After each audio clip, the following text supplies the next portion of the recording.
गोदान बोसोरजों लोगोसे फरायसालिनि फोरोंगिरिफोरनि थाखायबो आसाम सरकारा गोदान अफार होनो थांगासिनो। फै जोंनि बड'लेण्ड बुब्लि खौरां बिजोंनि गेजेरजों मिथिनानै लानि फै माबे गोदान अफारा। फरायसालिफोरनि फोरोंगिरिफोरनि थाखाय मोनसे गेदेर खौरां फोसावदों आसाम सरकारा। फोरोंगिरिफोरनि फरायसालियाव फैनाय समखौ आसाम सरकारा सोलायनानै होबाय। सरकारा फोसावनाय समनि सिगां फोरोंगिरिया फरायसालियाव मोनफैथारनांगोन। फरायसालिनि जायखिजाया आद्रा थानाय खामानिफोरखौ जानुवारि दाननि सिगां फोजोबथारनांगोन। साफ्रोमबो फोरोंगिरिया फुंनि 9 रिंगायाव गोनांथिथार महरै फरायसालियाव नुजाथिथारनांगोन। फोरोंगिरिफोरनि थाथायनि सायाव आसाम सोलोंथाइ बिफाना गोख्रों फोसावथाय फोसावनायखौ मिथिनो मोननाय जादों। बेफोरबायदिनो फोरोंगिरिफोरनि थाखाय गोबां बिथोन फोसावदों आसाम सरकारा। फुंनि 9 रिंगानिफ्राय बेलासिनि 3:25 रिंगासिम फोरोंगिरिफ्रा फरायसालियाव थाथारनांगोन।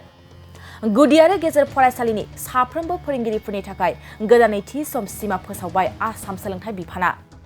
गोजौसिन आरो गेजेरारि फोरोंगिरिफोरनि थाखायबो फरायसालियाव नुजाथिनाय गोदान नेमखान्थि फोसावबाय आसाम सरकारा। गोजौसिन आरो गेजेरारि फरायसालिनि फोरोंगिरिफ्रा फरायसालियाव फुंनि 9 रिंगानिफ्राय बेलासिनि 4 रिंगासिम फरायसालियाव थाथारनांगोन। 3 मार्चनि गेजेराव गंफ्रोमबो फरायसालिनि गासै खुंथायारि खामानिफोरखौ मावजोबथारनांगोन।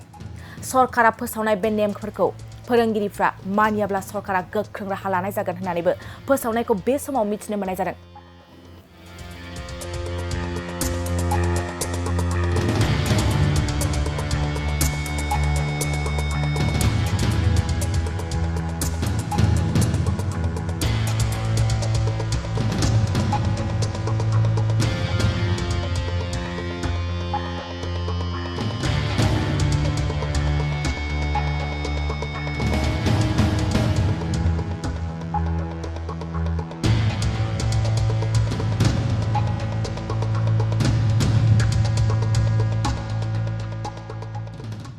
सेरफांगुरि बाजार श'रुमआ क्रिसमासनि दामाका अफार लाबोदों।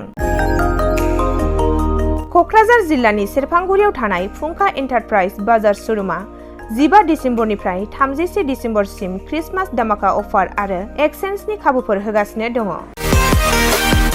नोंथांमोना सेरफांगुरियाव थानाय फुंखा एन्टारप्राइज बाजार श'रुमजों लोगोसे कुसुगाव फेस्टिभ आउटलेट, सराइबिल फेस्टिभ आउटलेट, चिरां जिल्लानि सान्तिपुर फेस्टिभ आउटलेट आरो धुबुरी जिल्लानि थामाहाट फेस्टिभ आउटलेट ब्रान्च श'रुमावबो खुंफुंजानाय क्रिसमास दामाका अफार एक्सचेन्जआव फैनानै नोंथांनि लुबैनाय बाजाजनि बाइकखौ लांफैनो हागोन। बाजाजनि बाइक सालायनो मोजां मोनग्रा रायजो राजाफोरनो फुंखा एन्टारप्राइज बाजार श'रुमआ लोगोसे मोजां अफारफोरबो लाबोदों। बेफोरनो जाबाय 90% लन, गंनै हेलमेट फ्रि, केस होनानै बाइक बायगिरिफोरनो 1000 रां केसबेक हरफिननाय जागोन आरो क्रिसमास दामाका अफार एक्सचेन्जजों लोगोसे बाइक बायगिरिफोरनो गांसे ब्लेंकेट फ्रि हरफानाय जागोन।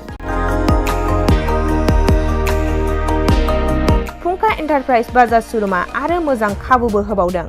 500 रां होग्रोनानै गोसोबायदि बाइकखौ आवग्रिना दोननो हागोन आरो गासै गारिजों लोगोसे मोनफा-मोनफायै एसुइट गिफ्ट हरनाय जागोन। आबुङै मिथिबावनो थाखाय 8158725656 आरो 9101547892 जानबुं नम्बराव खौरां लाहरनो हागोन।